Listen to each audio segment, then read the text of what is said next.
Hey beautiful people, this is Adion from lightworkers.org.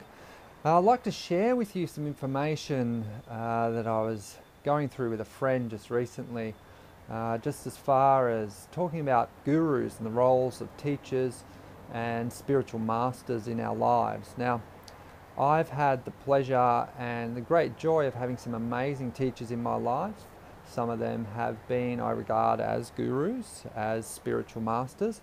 Others have been just my everyday peers, other light workers, other people that are on the journey with me, that have been able to help me understand things that I was going through, maybe even mirror things to me, show me things about myself that I needed to see and understand. So really we can have teachers anywhere, anytime.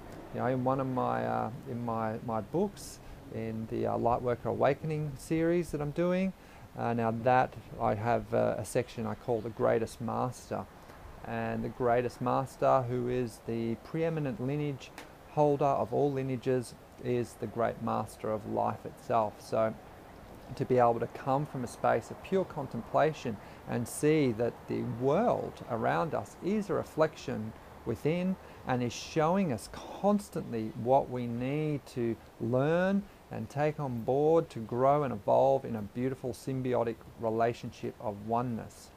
Now, coming back to the traditional guru, the traditional master. Now, in most traditions, a guru, like take for example, say an Indian guru, and even the term we use, namaste, to see the divine in you, to see the divine in another. See, so many people are caught up in issues of self-worth, confusion, and they find it very difficult to see the divine within themselves, yet they can externalize. We're so used to externalizing, like even through a lot of the mainstream religions, we externalize this God force in the same way as we can externalize divinity into another. If we can learn to see the divine in another being, then we can learn to see it in ourselves. So it's kind of a stepping stone approach where we externalize the divine at first, and we slowly begin to recognize over perhaps even lifetimes that the God and the God force, the divine, is within us. This is the temple of God. This is the body temple that hosts the divine. The kingdom of heaven is within. We've all heard this before, yet only in recent times is the penny beginning to drop, and people are beginning to realize that we are all gurus. However, the role of the guru is twofold.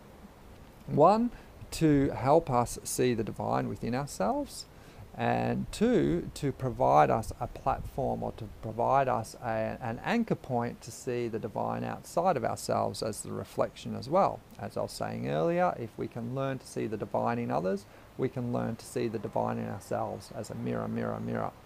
Now, the other role in the guru, and particularly in native, indigenous traditions and a lot of Asian traditions, the role of the teacher is to basically kill you, is to destroy not on a physical level, but to destroy your sense of self, which separates you from divine consciousness, the ego, the I, the self, the little child, the selfish nature that we hold on to.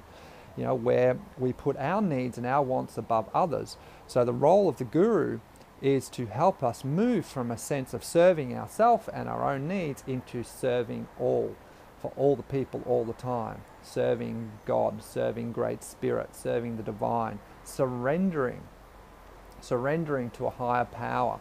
Now that can come through in many different ways. Some of the stories I heard while particularly studying with the Tibetan monk community, when I was going through and looking at all the Buddhist teachings and all the Buddhist traditions, some beautiful, beautiful, amazing stuff.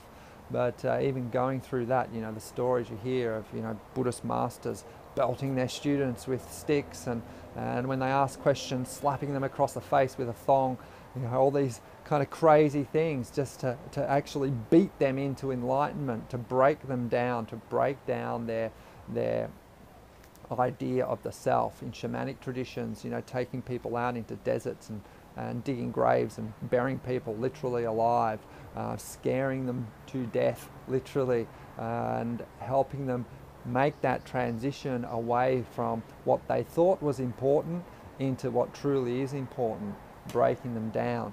So this can be a very, very, very hard approach for a lot of people to go through, and can be quite enduring, that's for sure. I know quite a few people have gone down that path, and you know, I can see why, for the nature of those people that are drawn to those sorts of paths, and how it can affect them, and how beautiful it is to see them work their way through that and have those levels of realizations. So there is a time and there is a place for gurus. As I said earlier, we are all gurus and we are all teachers to each other. And if the student is ready, then the teacher will appear. So keep that in mind, because, as I said, I'm always learning, we're always learning, and we're always sharing together, and that's what lightworkers.org is about, a place we can all come together and share and be those teachers and students to each other. So on that note, I would like to say thank you for listening, lots and lots of love, namaste, I see the divine in you. This is Adion out.